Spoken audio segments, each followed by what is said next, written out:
Bonjour à tous.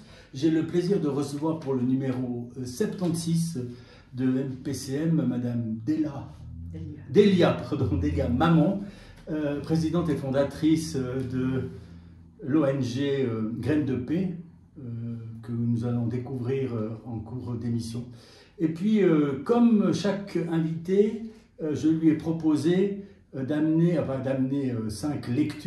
3 lectures différentes. Et puis je crois qu'elle nous réserve une surprise pour la première en lien avec la fondation Graines d'Or. C'est un poème, je crois. Graines de paix. Graines de paix, pardon, Graines de paix.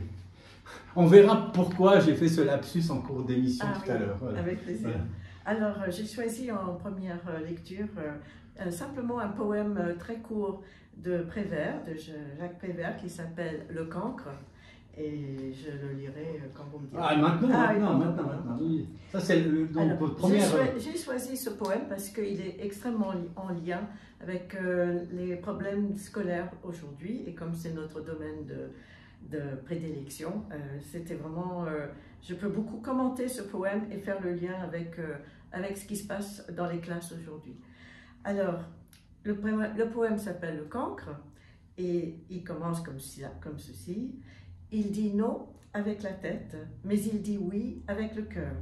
Il dit oui à ce qu'il aime, il dit non au professeur. Il est debout et on le questionne. Et tous les problèmes sont posés. Soudain, le fou rire le prend. Et il efface tout, les chiffres et les mots, les dates et les noms, les phrases et les pièges.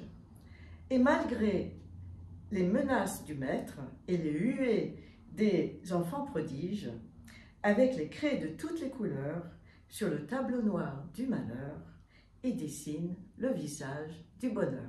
Je crois que nous sommes beaucoup à avoir appris par cœur ce poème. Il est dans les cahiers de Prévert ou dans les... Oui, qu'on trouve. Oui. Okay. On parlera de tout ça plus tard. Et le deuxième livre enfin, que vous recommandez? Alors, le deuxième livre est recommandé pour les enseignants du primaire, de 4 ans à 12 ans. C'est en fait une collection qui s'appelle Grandir en paix, que beaucoup d'enseignants connaissent déjà en Valais et ailleurs, dans les différents cantons romans. Il est validé par les autorités. Et Grandir en paix est une collection d'activités scolaires qui sont à l'intérieur des disciplines, qui sont transversales aux disciplines, et qui travaillent les trois aspects demandés par les autorités scolaires, c'est-à-dire la discipline, les compétences, les capacités transversales de l'élève et les connaissances liées à d'autres sujets en dehors du programme, mais qui font réfléchir les élèves et qui s'appelle la formation générale. Ok, alors on aura l'occasion de reparler un peu de tout ça. Puis le troisième livre... Le troisième, un peu pour apporter de l'humour, d'abord à cette émission, mais aussi en général dans la vie et en classe. J'ai eu la chance de recevoir pour mon anniversaire un livre qui s'appelle L'Iris blanc, qui est le dernier Astérix c'était Goscinny et compagnie, maintenant c'est d'autres. Et L'Iris blanc m'a tellement fait rire et sourire parce qu'en fait, il traite des questions que traite notre ONG, Graines de Paix, qui sont comment prévenir la violence, comment amener des gens qui ont envie de taper dessus, comme le font Obélix et autres, et arriver à la non-violence. Et puis, comme c'est un peu dans la dérision, ça permet d'aborder un sujet qui est complexe, comment prévenir la violence, et de le faire avec drôlerie. Donc voilà, j'ai ri du début à la fin. Alors, après Astérix, je vais présenter... D'abord, c'est une collection que tous les juristes connaissent bien. C'est la collection des précis droits de Stempfli. Et le livre que je voudrais présenter aujourd'hui, qui est en lien avec les sujets qu'on va aborder, c'est le précis de Stempfli, droit international public, qui est rédigé par Madame Samantha Besson. Il date de 2024. C'est 950 pages. Je crois que c'est le plus gros des livres de la collection Stempfli, par une auteure qui est née à Beyrouth qui est titulaire de la chaire de droit international public à l'université de Fribourg et qui enseigne également au Collège de France. Je dois dire que quand je faisais des études de droit à l'université de Genève, j'avais un professeur, M. Condorelli, c'est des études absolument passionnantes, indépendamment de l'exécution du droit, et je crois vraiment que par rapport au temps que nous vivons aujourd'hui, moi je le recommande à tout le monde, même aux non-juristes, il faut un tout petit peu d'attention, mais c'est extrêmement passionnant. Donc je vous rappelle, droit international public chez Stempfli de Samantha Besson. Et pourquoi j'introduis ce livre comme ma lecture de l'émission en quelque sorte, c'est parce que je voudrais que notre invité aujourd'hui nous explique tout d'abord, avec ces mots tout simples, qu'est-ce que c'est une organisation non gouvernementale comme Graines de Paix. Parce qu'elle s'inscrit dans un système juridique, le droit international public. Alors qu'est-ce cette ONG? Alors une ONG, ça veut dire organisation non gouvernementale. Les Américains ou les anglophones utilisent le terme de non-profit, donc des organisations sans profit ou sans but lucratif, qui dit à peu près la même chose. Et ensuite, la structure juridique n'est pas définie par ONG, elle est définie par ce qu'on choisit. On peut être soit une association, soit une fondation. Et nous avons fait le choix d'être d'abord une association parce que c'était une façon d'avoir tout un noyau de membres bénévoles qui travaillaient avec nous. Et puis au moment où on commençait à devenir grand, avec beaucoup de projets avec des montants très élevés et complexes, eh bien la structure associative n'avait plus de sens pour les membres. Et donc on a créé la fondation en 2020. Et maintenant, du point de vue droit international public, qu'est-ce que je peux dire? L'ONG est une structure qui essaie de faire un travail d'utilité publique, soit dans la charité, soit dans la coopération, soit dans le développement. Et Graines de Paix a pris l'axe de faire le développement. Pourquoi? Parce que je préfère enseigner à quelqu'un à pêcher plutôt que de lui donner le poisson. J'aime voir les enfants apprendre et surtout, pour moi, je suis partie de l'idée que je me suis posé la question, et on se pose la question tous les jours en ce moment, comment est-ce possible de faire la guerre comme nous le faisons?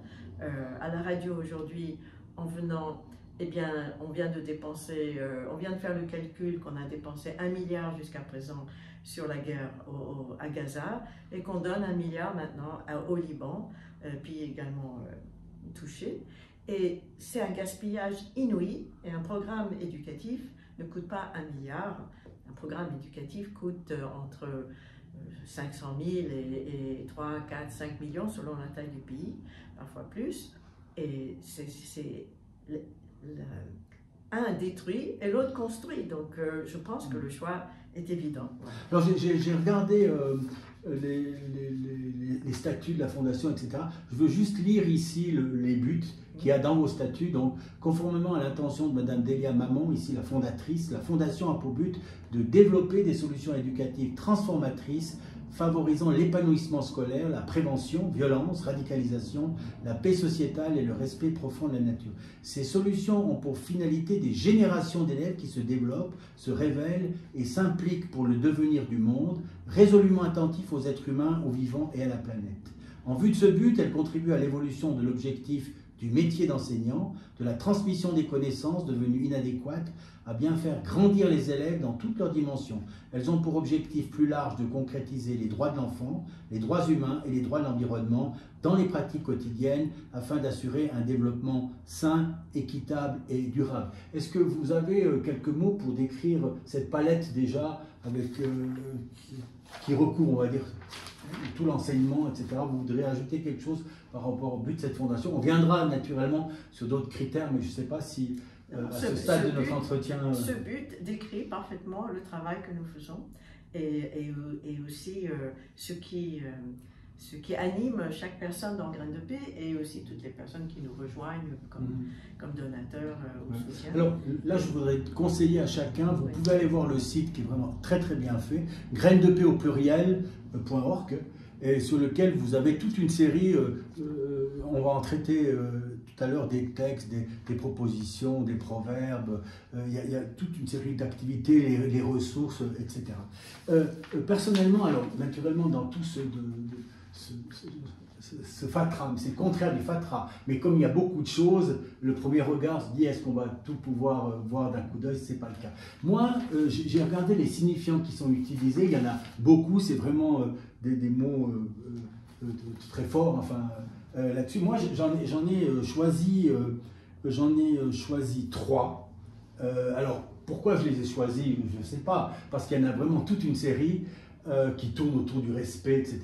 Mais le premier sur lequel j'aimerais que vous vous exprimiez, parce que je pense que c'est un mot très important et que peut-être on n'emploie pas assez et qu'on ne réalise pas exactement ce dont il s'agit, c'est le mot intégrité. Alors qu'est-ce que c'est pour votre fondation, le terme intégrité? Alors merci pour cette question, j'attendais tout à fait autre chose comme mot-clé. Mon but est un peu de surprendre. Oui, Hein, mais il n'y a pas de souci, c'est moi qui ai écrit le texte, donc je suis tout à fait à l'aise.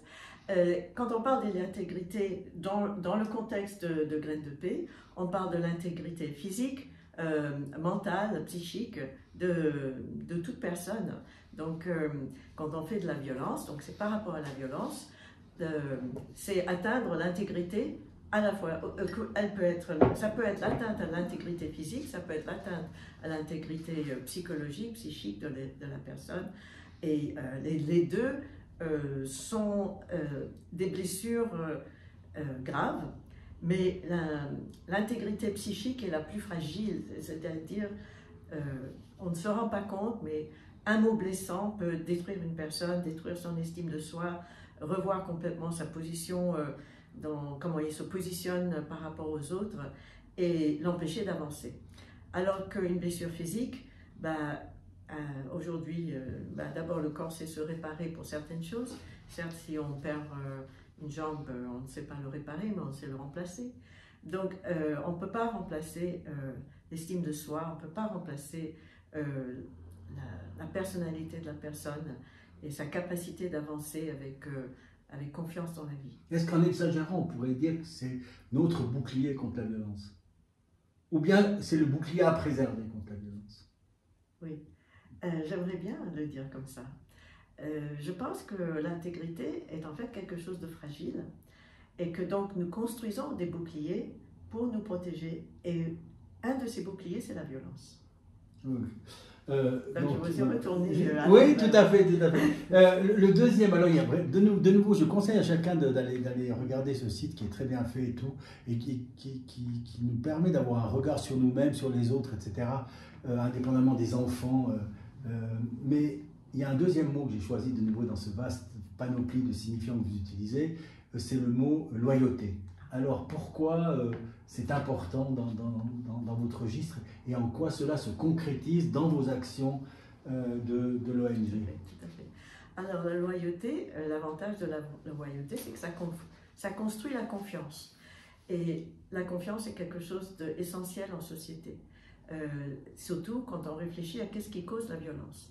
C'est quand on n'a plus confiance qu'on commence à devenir méfiant puis violent. Qu'on arrête de respecter l'autre. Et donc, la manière de construire la loyauté, c'est pas une loyauté aveugle, c'est une loyauté réfléchie, c'est une loyauté aussi qui est réciproque. Ça, c'est un mot-clé chez nous. Alors, la réciprocité. Il est ici dessus, mais plus tard. Ah bon, d'accord. Alors, je voudrais insister sur ce mot réciprocité, parce que c'est là où on comprend le sens de loyauté, non pas comme quelque chose de hiérarchique, mais comme quelque chose qui est partagé mutuellement. Donc, quand on est mutuellement loyaux l'un à l'autre, eh bien, on peut faire des choses magnifiques, mais aussi on est, de nouveau, on construit sa confiance en soi et on n'est pas dans la méfiance, c'est tout ça. J'ai fait un lapsus au départ, graine d'or. Oui. Ce lapsus est lié aux dernières lectures que j'ai faites de vous, puisque votre règle d'or, c'est précisément la réciprocité. Donc, graine d'or, la règle d'or, réciprocité, c'est en quelque sorte, c'est ce respect de l'un à l'autre, notamment, et tout ce qui va autour. Enfin, c'est comme ça que j'ai compris Puis alors, le troisième c'est le terme proactivité. Ah, merci. Proactivité. Alors, merci. Expliquez quelle est la différence finalement entre la réactivité, l'activité et la proactivité. Et la passivité. Et la passivité. S'il vous plaît. Alors, la passivité, quelque chose se passe, on ne fait rien. Il y a pire que passivité. En dessous de passivité, il y a terroriser ou se figer. Donc on est face à la violence. Sidéré? Sidéré, oui, sidéré, merci. Ensuite, passivité, ben, c'est typiquement le témoin qui regarde et qui ne fait rien. Ensuite, réactivité, ben, c'est celui qui va réagir et sous-entendu, il va faire la même chose en miroir à l'agression qu'il a reçue. Mais pas nécessairement. Parce qu'une des façons de réagir, c'est de réagir de manière proactive. Et proactive, ça veut dire qu'on va très vite analyser ce qui se passe et faire quelque chose qui apporte un dénouement positif. Donc, proactivité, ça veut dire on est dans une situation où on sent un danger, il y a plusieurs personnes autour. Qu'est-ce qu'on peut faire pour faire que ce danger n'ait pas lieu? Et c'est cette question où on doit canaliser notre adrénaline. Parce qu'en fait, ce qui se passe, c'est quand on est face à la violence, il y a une montée d'adrénaline qui va nous protéger. C'est mieux que l'intégrité, va protéger notre intégrité.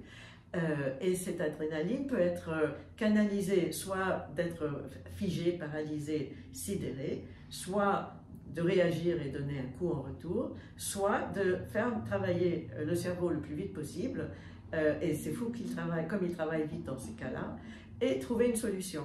Et la solution peut être très bête, très simple, elle peut être de faire une blague, elle peut être de distraire, elle peut être de dévier la conversation, de dévier l'énergie de l'autre vers autre chose.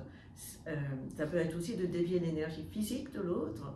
Et ça peut être dans un couple, ça peut être l'affection ou avec un enfant, ça peut être l'affection qui vont tout de suite faire baisser l'ardeur de la violence ou le désir de violence. Avant de revenir à cette fondation, finalement, je me suis interrogé, mais quel est le parcours, votre parcours, qui fait que vous êtes arrivé là? Et je me suis demandé, je crois que c'est une des questions qui vient de manière récurrente à mes invités, c'est finalement la petite Delia, vers 10 ans, est-ce qu'elle s'imaginait peut-être dans la position qui est la sienne à la tête de cette ONG? Okay. Alors, posé comme ça, je vais répondre à 10 ans et après à 14 et après un peu plus tard. Très bien. Okay. Parce qu'il y a des étapes que je voudrais expliquer. Alors, à 10 ans, j'étais une enfant joyeuse et sportive et je ne me posais aucune question particulière. Mais à 10 ans ou un peu avant, j'avais reçu un livre d'histoire et un livre de géographie pour enfants. C'était aux États-Unis et ce livre qui s'appelait L'histoire du monde pour les enfants et la géographie du monde pour les enfants en anglais. Je suis rentrée dans le livre qui s'appelait l'histoire. Et mon choc et mon dégoût, ce livre ne parlait que de guerre et non pas de résolution et ne voyait que l'histoire sous l'angle de la guerre. Et donc, première guerre, ça devait être Cyrus contre les Grecs ou les Macédoniens. Ensuite, deuxième, ça devait être les guerres des Péloponnèse, il y en a eu plusieurs, et ainsi de suite. Et puis, à la fin de la 5e guerre, Troie contre Sparte, ou je ne sais plus, je me suis dit, mais c'est pas possible que l'histoire soit une succession de guerres. Et ça, c'est quelque chose qu'il faut changer. Donc, est-ce que j'ai imaginé que j'allais créer une ONG à cette époque? Non, je ne connaissais pas le mot d'ONG, je ne connaissais pas la notion d'association, je ne connaissais rien. J'étais une petite fille de 10 ans, sans plus. Donc, qui grandit? Et puis, donc mes parents étant français, ayant vécu aux États-Unis, puis ils nous ramènent en France, j'ai connu plusieurs systèmes éducatifs. Donc, aux États-Unis, l'école, c'était amusant, c'était fun. C'était agréable, c'était mixte, il y avait beaucoup de sport, il y avait beaucoup d'art, il y avait beaucoup d'activités, on ne travaillait pas trop dur, on apprenait par le jeu, les enseignants étaient là pour nous aider et aussi nous encourager à aider les élèves qui étaient moins doués. Et tout se passait de manière lisse et agréable, sans la moindre tension. Et même quand on faisait une bêtise grave, par exemple, on a blessé un élève psychiquement, ça m'est arrivé une fois, et évidemment, je n'en étais pas consciente, autrement je ne l'aurais pas fait, mais on est dans l'inconscience, malheureusement, souvent. Et donc, j'ai été convoquée par le directeur. Et ce directeur m'a dit tout simplement, Delia, est-ce que vous êtes rendu compte que vous avez blessé telle personne? Et je dis, ah bon, non. Et j'ai dit, quand, comment? Et il me dit, ben, comme ça, vous avez fait cela, et du coup, il n'est pas venu à tel événement. Et ben, j'étais mal, comme n'importe quel enfant l'aurait été. À l'époque, j'avais 10 ans, justement. Et il m'a dit, ben voilà, Delia, je compte sur toi pour plus le faire. Point final. C'était tout, il m'a souri et je vais partir. Et ben, vous voyez, il n'y a aucune violence de sa part, aucune punition de sa part, juste une leçon de vie qui m'est restée jusqu'à aujourd'hui. Et ça, c'est une leçon d'éducation, une leçon très forte, que ce soit pour un parent, pour n'importe quelle personne plus grande que celui qui fait la bêtise. Je faisais allusion que plus tard, dans vos développements scolaires ou de formation, vous êtes rapproché de ce que vous êtes aujourd'hui. Qu'est-ce qui s'est donc passé? Oui, alors à 14 ans, donc, je commence le lycée à Paris, le lycée Victor Duruy, un très bon lycée, et je suis continuellement le sujet d'exclusion et de notes allant de 0 à 5 sur 20. Et ça, c'était juste incroyable parce que, j'étais quand même, historiquement, j'avais plutôt des bonnes notes. Ensuite, j'ai eu 0 en couture, je cousais très bien. Et c'était l'année où il fallait passer en seconde, c'est-à-dire passer en secondaire. Et j'ai complètement perdu mon estime de soi. Et je me suis dit, bon, tant pis, je ne deviendrai pas le médecin que j'imaginais d'être et que j'avais vraiment envie de devenir. Et je deviendrai traductrice ou un métier moindre que ce que j'espérais. Et non, je n'imaginais pas faire quelque chose dans le domaine de la paix. J'ai imaginé être un jour espion parce que j'avais ce talent pour les langues, où j'avais la chance de parler 2 langues et demie. Et donc, voilà, ça c'était du côté du jeu que j'avais cette capacité d'être quelqu'un que les autres ne soupçonnaient pas, qui pouvait comprendre des choses. Donc, bref, cette expérience lycéenne, finalement, on m'a fait un test QI à la fin de mai 68, et l'école étant fermée, et on m'a mis en seconde scientifique, et les mauvaises notes ont continué, mais de petit à petit, j'ai quand même eu des notes, disons, très moyennes, et par chance, j'ai eu le bac, à mon grand étonnement. Et à partir de ce moment-là, le fait que j'obtienne le bac, je me suis dit, ah, mais je suis capable, donc je vais m'inscrire en médecine. Et voilà, et j'ai réussi la première année de médecine, et j'ai changé de voie. Parce que c'était une époque où je m'intéressais au monde, et j'étais vraiment passionnée par ce qui se passait dans le monde. Je n'ai toujours pas imaginé d'être directrice ou fondatrice d'une ONG, parce que je ne connaissais pas le concept. Mais j'imaginais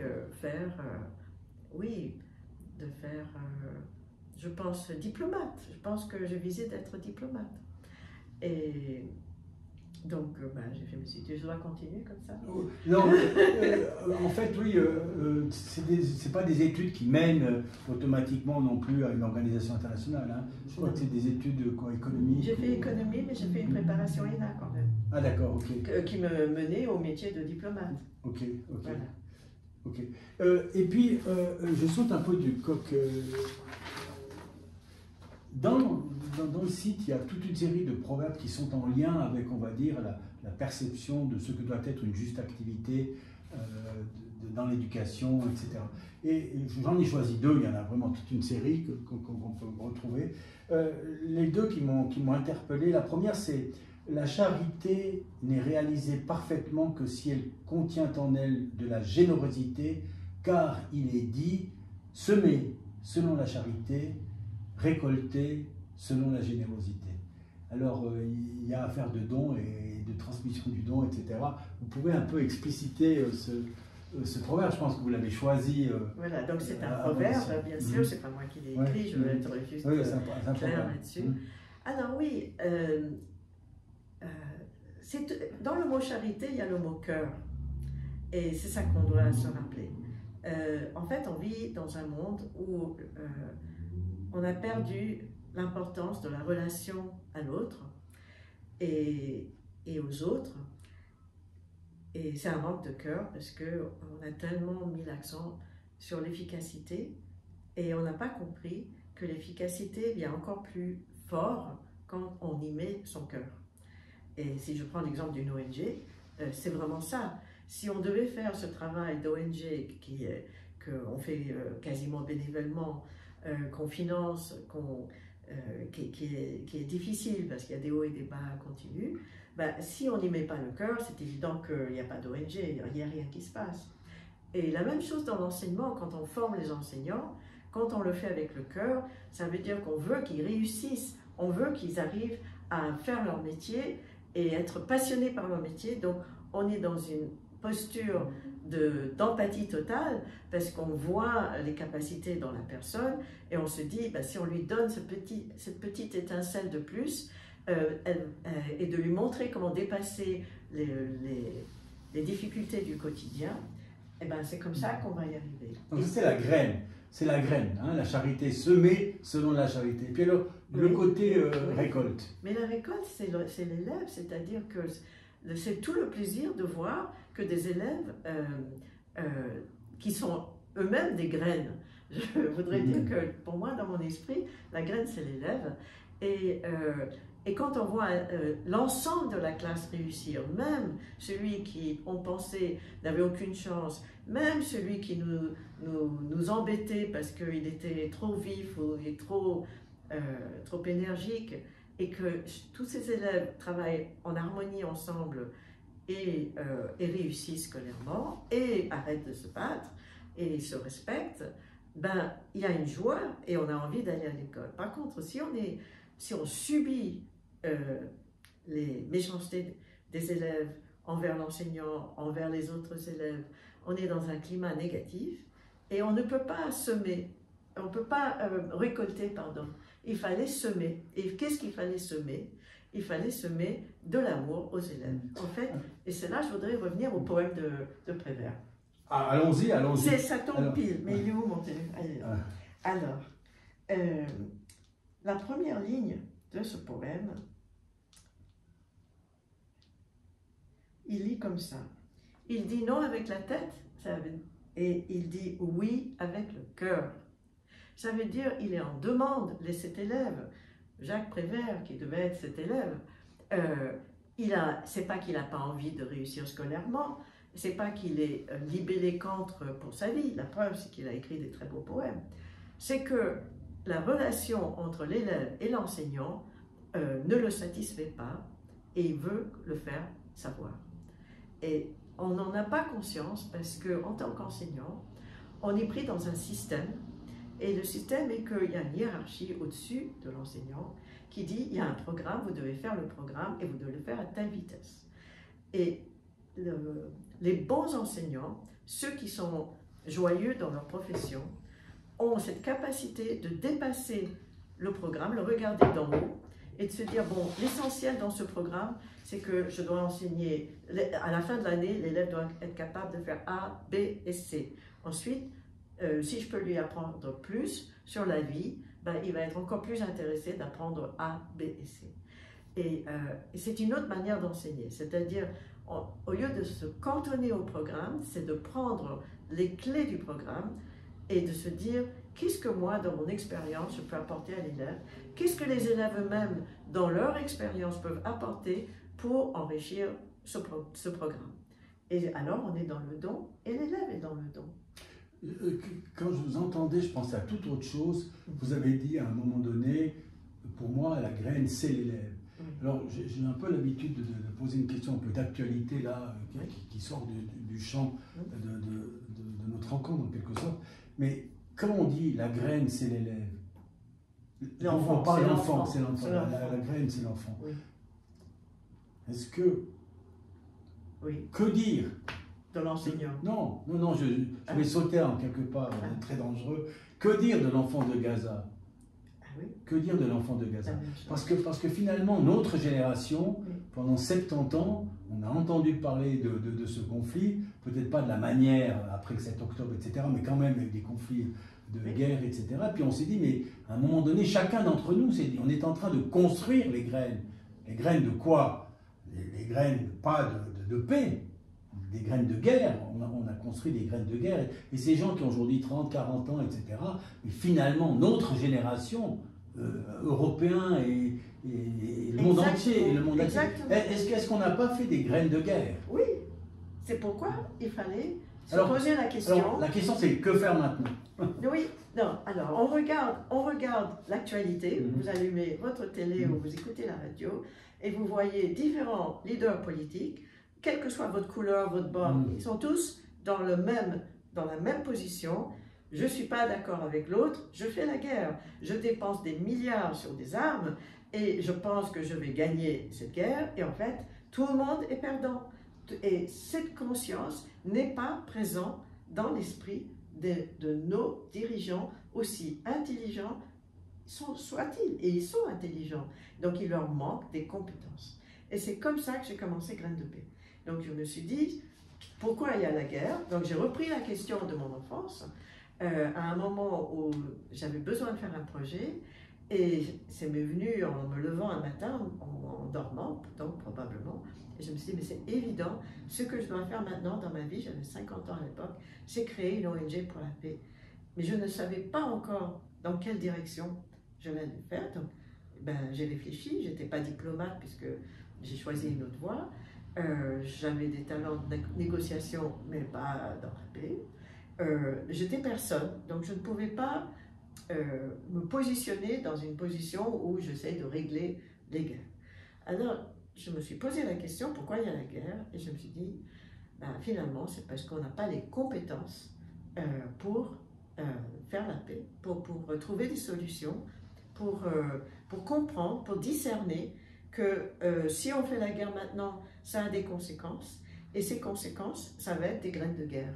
C'est exactement. Qu'est-ce que vous répondez à ceux qui diraient à l'écoute de ce discours que c'est un discours finalement de bisounours qui fait, complètement abstraction de tous les enjeux économiques incroyables qui sont derrière? Alors, je vais prendre un exemple. Russie-Ukraine.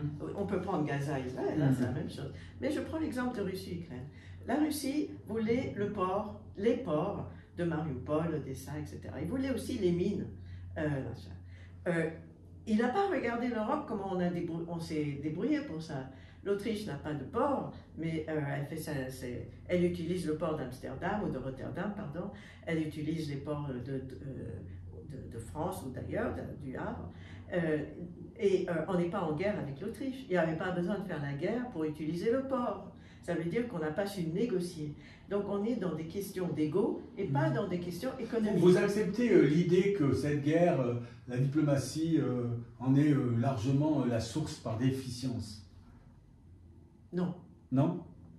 Non, je pense que la diplomatie n'est aujourd'hui, parce qu'on a également d'autres formes de violence, à part la violence étatique, on a la violence de terrorisme. La diplomatie ne peut pas agir sur le terrorisme. Il n'est pas construit pour cela, on n'est pas formé pour ça. Et les diplomates en sont très conscients. Et les diplomates attendent des solutions éducatives. Ok. Le deuxième, je change de sujet, le deuxième proverbe parmi tous les proverbes, et à nouveau, je vous dis, allez voir le site grainesdepaix.org. Le deuxième, c'est: vous ne pouvez pas empêcher les oiseaux de la tristesse de voler au-dessus de vos têtes, mais vous pouvez les empêcher de faire leur nid dans vos cheveux. Ça, j'ai trouvé fantastique. Alors, vous pouvez l'expliquer, pourquoi vous l'avez choisi et qu'est-ce qu'est-ce que ça vous met comme mot maintenant dans votre esprit? Alors, pour moi, cette phrase indique que quand il y a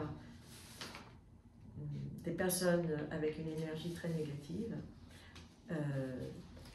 on n'est pas obligé d'être avec cette personne.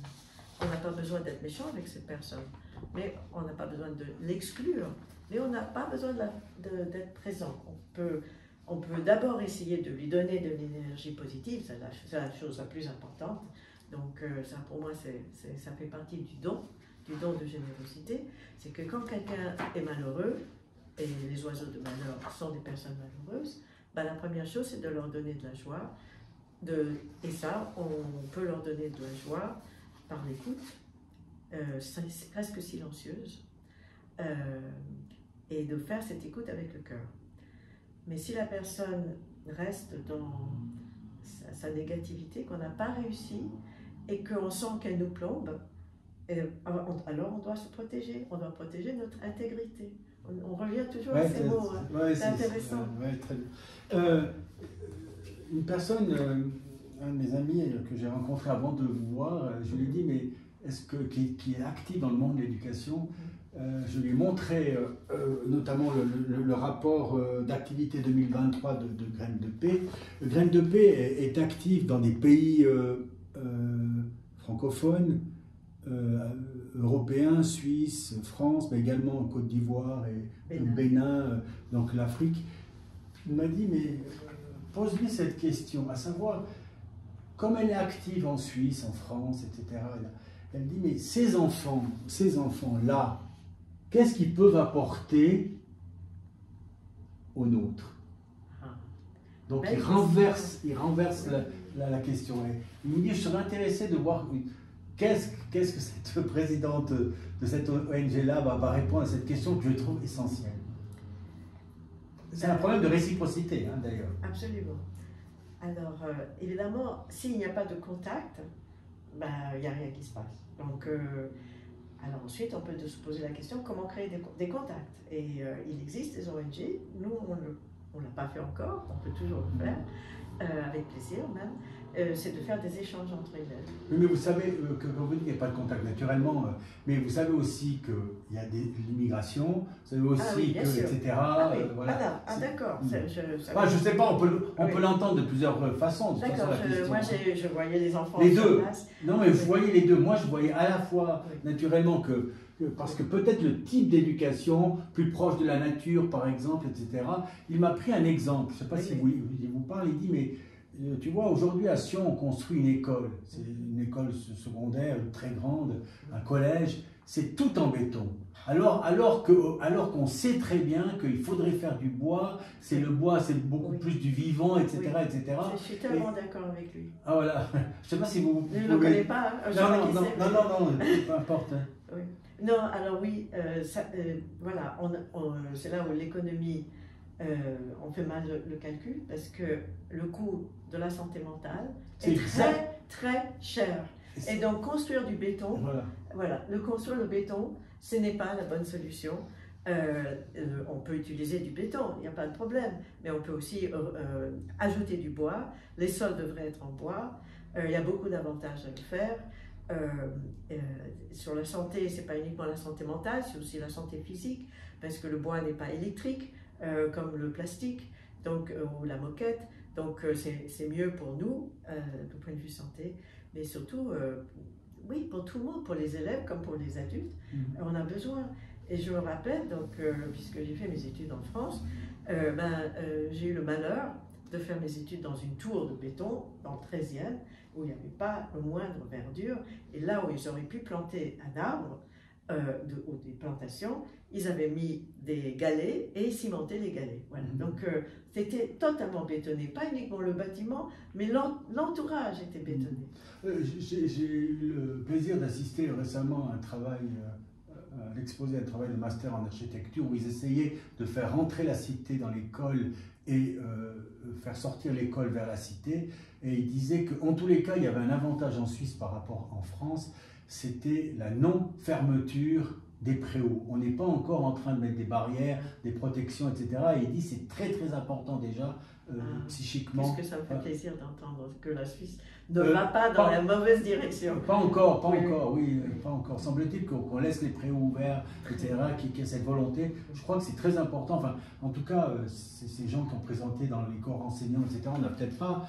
nous, on a été habitués à être dans des préaux ouverts, c'est vrai, mais on ne pense pas que quand on voit ces images d'actualité en France, on a ces écoles fermées, de protection, etc., qu'en réalité, ça a un effet négatif. Très négatif on crée des graines mauvaises, on crée la violence. On ne se rend pas compte qu'en faisant ça, l'enfant n'a qu'un désir de sortir du système, de ne pas rentrer dans le système et de se venger. C'est tout, parce que c'est une prison. Pourquoi faire le lieu d'apprentissage une prison? Ça doit être tout le contraire. Et heureusement qu'il y a aussi des mouvements pour l'école de la forêt. Alors, il n'y a pas besoin de faire une école de la forêt aussi drastique que les enfants sont tout le temps dehors, pluie ou pas pluie, mais en tout cas de passer du temps dans la forêt. Imaginez tout ce qu'on peut apprendre dans la forêt. Toutes les leçons de maths, de lecture, de vocabulaire, de sciences, de biologie, de la faune, de la flore, mais tout y est, on peut tout apprendre. De la physique, du principe physique, du principe chimique. Je peux aller loin. Au Bénin, vous êtes intervenu au Bénin, on va prendre un exemple. Concrètement, quelles interventions ont eu lieu, puis avec le recul, les effets. Je voudrais d'abord spécifier quelque chose. Parce qu'une des questions qu'on recevait souvent, c'est mais enfin, comment vous pouvez enseigner au Bénin, vous ne connaissez rien au Bénin, et en quoi il y a un lien entre ce que vous enseignez au Bénin et ce que vous enseignez en Suisse. Quand même, c'est deux mondes différents. Eh bien, ce n'est pas deux mondes différents. Certes, les conditions de pauvreté ou de richesse sont différentes, on ne va pas dire le contraire. Deuxièmement, il y a peut-être plus de sable là-bas et chez nous il y a plus d'herbe, mais indépendamment de ces différences, quand on veut enseigner, quand on veut faire une éducation qui a du sens, et j'insiste sur ce mot, et qu'on veut enseigner des compétences, toutes les compétences qu'on enseigne aujourd'hui par le plan d'études roman, c'est-à-dire le système suisse roman, sont basées sur des valeurs, et des valeurs spécifiquement des valeurs humaines. Et quand on parle de valeurs humaines, de quelles valeurs on parle? Vous avez une réponse sûrement, vous avez lu mon site. Mais je ne veux pas vous mettre en difficulté, mais en Suisse, on est très attaché au respect, et c'est une très bonne valeur, mais elle n'est pas suffisante. Donc, l'éducation a introduit deux autres mots qui sont la bienveillance et l'empathie, et c'est devenu comme la pâte à tartiner. Enfin, c'est trop commun, c'est trop généralisé, et on n'a pas fait les étapes intermédiaires.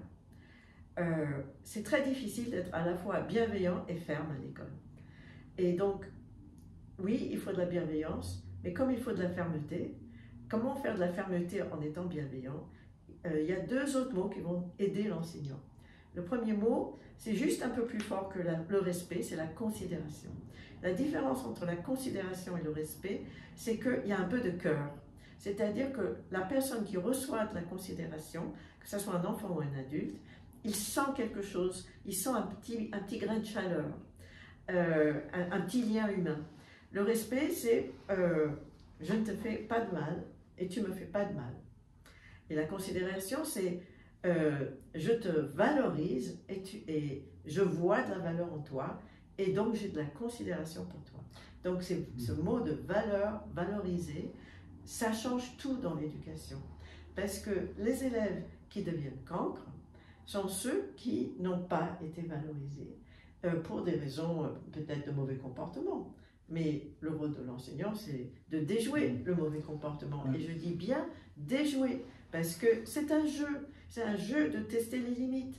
Donc, ça demande un peu d'astuce. Alors, ce que j'aime bien dans cette séquence où on s'éloignait de la question, c'est qu'en réalité, ces deux dernières minutes, elles expliquent bien, on va dire, l'esprit du site. c'est qu'en réalité, les mots qui sont utilisés, on voit une progression et on voit un intérêt pour l'humain, et puis dans les subtilités des rapports entre les gens, qui est absolument fantastique. Je trouve que ce passage-là, vous l'avez résumé, comme je l'ai reçu en tous les cas. Et je voudrais donc dire que ces mêmes valeurs, ça ne change pas si on est au Bénin chinois, ou en Suisse. africain, quelle que soit notre religion ou notre non-religion, ces valeurs-là, elles comptent pour tout le monde. Et au-dessus de l'empathie, il y a quand même d'autres valeurs encore plus hautes, qui sont bien sûr la fraternité et l'amour. Alors, l'amour, ce n'est pas le lieu de l'école, puisque c'est plutôt quelque chose qu'on fait en famille ou entre amoureux. Mais c'est d'autres formes d'amour. Il y a une citation sur le site web qui dit que le respect, c'est la plus petite forme d'amour. Et c'est vrai. Il y en a beaucoup de citations. Oui, mais celle-là, elle est importante. Alors, au Bénin, très facile. concrètement, au Bénin, comment vous êtes intervenu concrètement au Bénin? Alors, l'étape, c'est d'abord signer avec un ministère. Donc, on signe avec le ministère de l'Éducation et le ministère des Affaires sociales. Et ensuite, il faut trouver l'argent. Alors, il faut persuader soit la direction du développement et de la coopération suisse, qui est l'agence suisse de développement, soit des bailleurs publics, soit des bailleurs privés, soit un mélange de tout, qu'il nous faut plusieurs millions pour faire un programme. Et pour ça, il faut qu'on ait calculé un budget. J'ai besoin de voir. Prenez seulement. Avec des actions précises. Oui.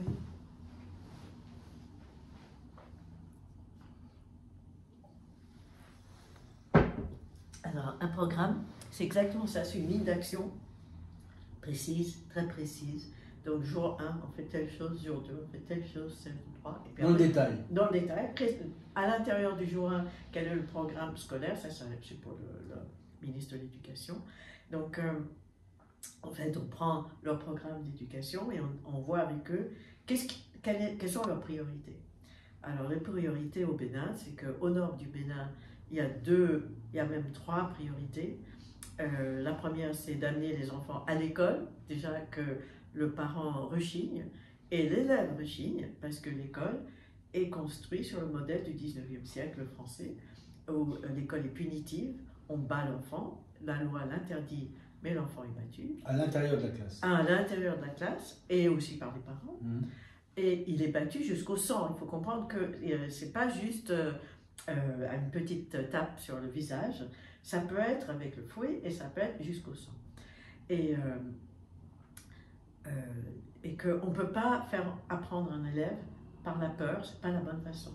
En fait, on fait fuir l'élève et il n'y a que le premier rang qu'on respecte, mais les classes sont grandes au Bénin.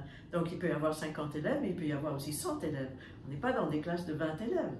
Donc comment faire pour que l'enseignant arrive à être en lien avec les yeux et la parole avec 100 élèves? Ça paraît impossible. On a des bancs, c'est rigide, les tables ne bougent pas, c'est en bois, c'est d'un inconfort total pour l'élève.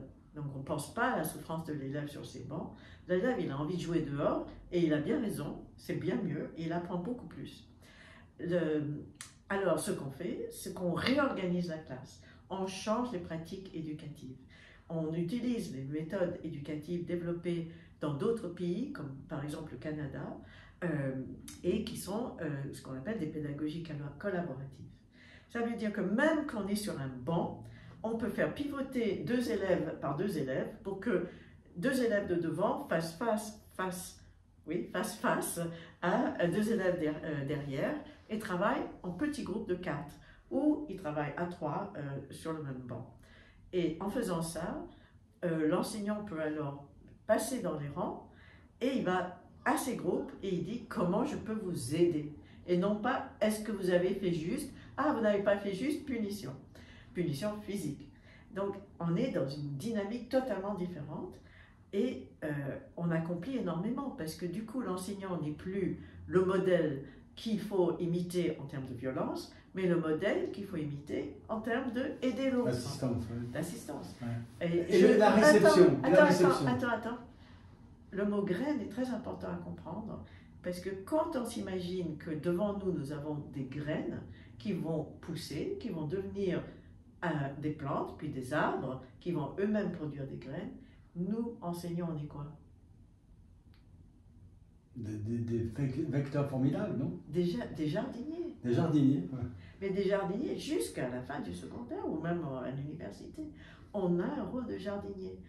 Donc, oublions le mot de jardin d'enfant, parce qu'il peut être vu comme péjoratif pour un enseignant du second degré, mais le mot de jardinier, il est poétique d'abord, mais il indique exactement tout ce qu'on doit faire, c'est-à-dire prendre soin, nourrir, donner les ingrédients qui vont faire que l'élève grandisse. Et l'élève qui grandit, il apprend tout seul. Il n'y a plus besoin de jouer à... La réception au Bénin, alors par le corps enseignant... Ah oui.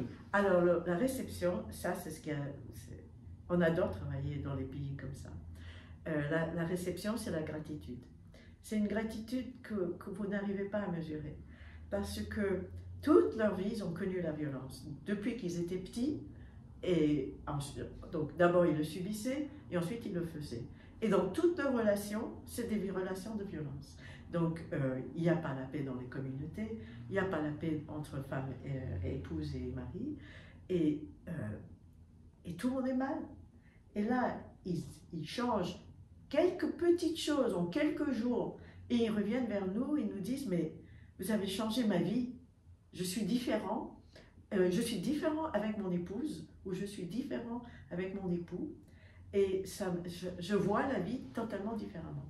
Et donc c'est comme une respiration, comme de la lumière qui arrive et qui leur donne de l'espoir que finalement on peut faire des choses mieux et que le monde n'est pas que mauvais. Il y a les deux faces. Lorsque nous nous sommes rencontrés la première fois, mais peut-être je commets une erreur, oui. J'ai cru comprendre qu'il y avait des actions beaucoup plus proches, en Valais même. Oui. Alors, on va venir plus local, etc. Oui, très bien. Peut-être expliquer. Alors, je ne sais pas si c'est en lien avec ça. Peut-être que c'est en lien avec ça. Donc, en réalité, c'est. Montrez-le. Oui, on voit rien. Non, mais ils verront. C'est nous, on a. Donc, c'est un programme pour bien vivre ensemble, Graines de paix. Je le mettrai aussi au fond qu'est-ce qui va se passer alors en Valais et comment l'idée a surgi? Alors, nous étions en contact avec les autorités valaisannes depuis longtemps et à différents niveaux, donc du directeur jusqu'à l'enseignant, les enseignants. Et il y a un constat qu'il n'y a pas le bien vivre ensemble en classe. Et c'est pas qu'en Valais, hein. Et je dirais même qu'en Valais, c'est pas le... Est-ce qu'on dit à tout niveau, ou bien il y a un niveau charnière, par exemple, on dit c'est plus difficile au niveau du cycle, des âges, des élèves, ou bien... Malheureusement, c'est l'erreur qu'on fait, en fait.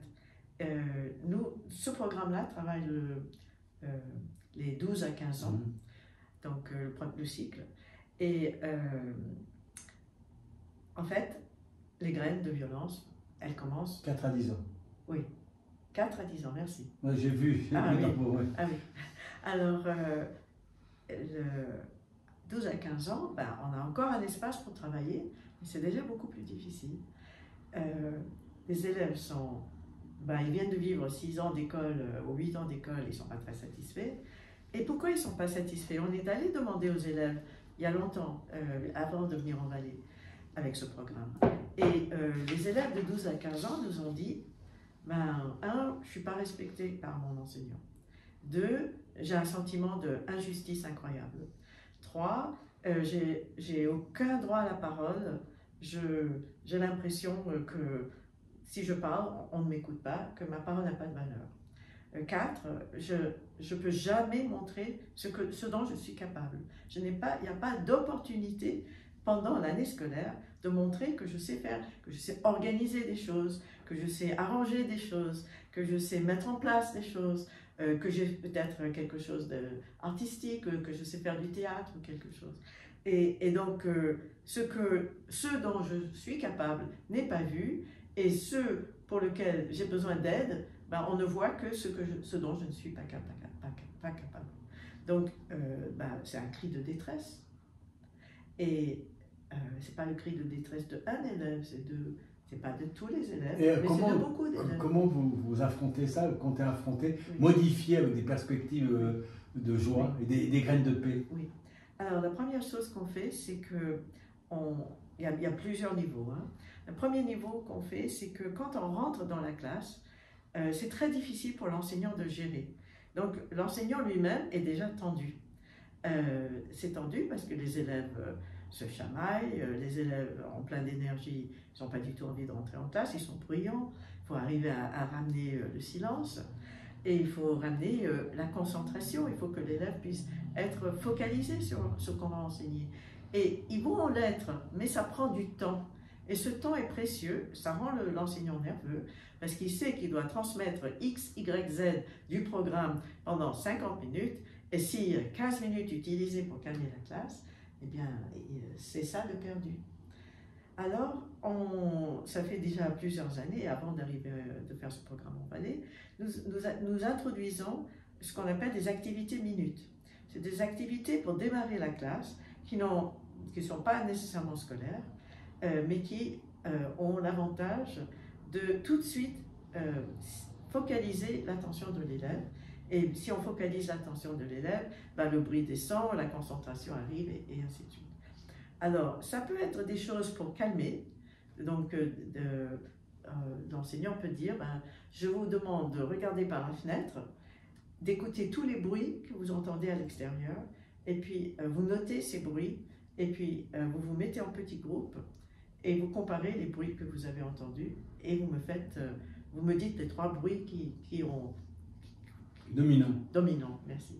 Ça, c'est une façon de faire. C'est très facile à faire, ça ne demande aucun savoir, c'est très agréable, et ça marche, donc autant le faire. Une autre façon de faire, c'est de demander aux élèves d'écouter les bruits à l'intérieur du corps, et à partir des bruits à l'intérieur du corps, de réfléchir à leurs émotions, et de faire par exemple la météo.